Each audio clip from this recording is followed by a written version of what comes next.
Diyan, pumunta ka muna sa harapan ng bus. Sa harap ng bus, sir. Dito, dumikit ka lang. Wag kang gigit na. Idikit mo lang. Kasi kung may, halimbawa, may dadaan ba? Hazard tayo. Sige pa. Ayan. Sige lang. Stop ka. Stop. Diyan, sir, papasok ka sa gitna nilang dalawa. Sa pasok, sir. Parallel parking yan, sir. Yung ginawa natin kanina, perpendicular yun. Okay. So, ang parallel parking kasi madalas yan sa mga gilid-gilid, di ba? Yung mga nakapark lang sa side Yung mga straight. ganito, sir. Yung kagaya nitong style ni Traktora. Anong idea mo dyan, sir? Paano ka papasok Abante dyan? muna, sir. Tatabihan mo siya. Tatabihan. Tatabi ka sa kanya, sir. Mga isang dangkal lang ang layo. Isang dangkal lang, sir. Dikit yun eh. Isang dangkal. Dikit. Sabi ka ng isang estudyante, sigurado ka, kuya. Laki ng gulong yan. Baka hindi tayo tatalab dyan. Sabi pa. Tapos yung likod niya, sir. Kasi ang Traktora mahaba sa atin yan. Yung likod ng Traktora at saka likod natin, pagpantayin mo. Likod ng At saka likod natin pantay. Kasi kung halimbawa ang nakapark dyan di ba Almera tayo. Almera din ang nakapark dyan. Ito lang, side mirror lang. Side mirror lang. Ipapantay mo lang yung side mirror mo dun sa side mirror ng nakapark. Kasi magkasing haba lang yun eh. Ngayon, mahaba yan sa atin. So, likod niya at saka likod natin ang pagpantayin mo. Punta ka ngayon sa tabi niya. Isang dangkal lang ha. Isa or dalawang dangkal naman yan. Doon, tatabi ka dun sa kanya. Hindi ka papasok sir. Tatabi ka muna. Paatras mo gagawin sir. Paatras sir. Dito tumabi ka sa kanya.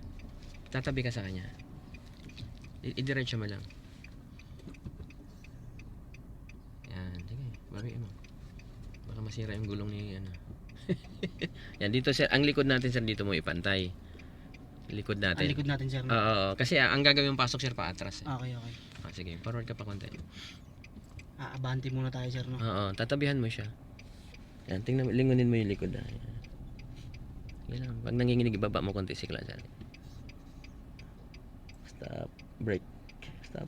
Ayan. Pwede na yan. Tingnan mo. Makikita mo rin naman dito. Ayan yung bumper niya eh. Tapos sir no. Reverse ka. Tapos yung turn ng manibela mo sir, isa lang. Hindi full turn ha. Kasi may style na parallel na full turn eh. Mag-reverse tayo. Reverse ka. Reverse. Tapos one turn. I-turn mo yung manibela mo sa right ng isa. Isang turn. Isa pa. Ito yun. Yan yung isa. Ito lang. Yan, isa lang.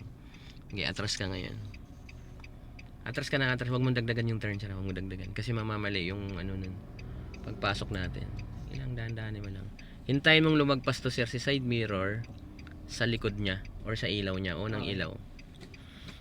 Hindi lang. Huwag mong dagdagan ang turn siya. Kasi didikit ka kasi pag dinagdagan mo. Mababangga mo yung gutter na yun. Pag sinagad mo yung manibela. Huwag mo isagad. Kasi iba yung style ng full turn eh. Iba din yung style ko eh. Ang gawin mo, di ba ito yung ilaw, sir? Ilagpas mo tong side mirror mo, sir, sa ilaw niya. Ilalagpas ko, sir. Kasi ang purpose niyan, pagbalik ng manibela mo sa kaliwa, yung bumper mo hindi dapat tatama sa bumper niya. Tapos yung katawan mo, sir, or yung balikat mo. Kung halimbawa, sir, may bali ang sir, pag ganun pa rin ang natin, parada natin. Kagaya nito. Ganyan. Kagaya nito. Parallel parking. Diagonal yung inano mo. Okay. Kung may plate number siya, sir, nasaan nakalagay? Sa harap, sir. Sa gitna. Sa gitna. Itapat mo yung balikat mo dun sir sa pinakagitna niya. Yung katawan mo ba? Sir. Atras ka pa, hindi pa nakatapat eh.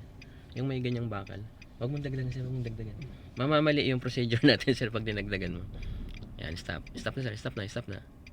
Okay. Pag ganyan sir, nakatapat yung balikat mo sa gitna. Sir. Saka mo ibalik yung manibela sa kaliwa ng full turn. Full turn mo.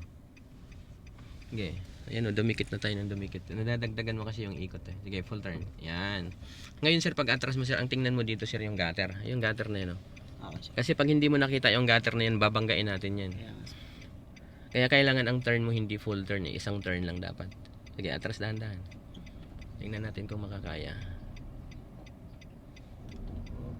Sige lang. Hanggat natatanaw mo yung gutter sir. Pero pag hindi mo natanaw ang gutter, ibig sabihin niya tatama tayo.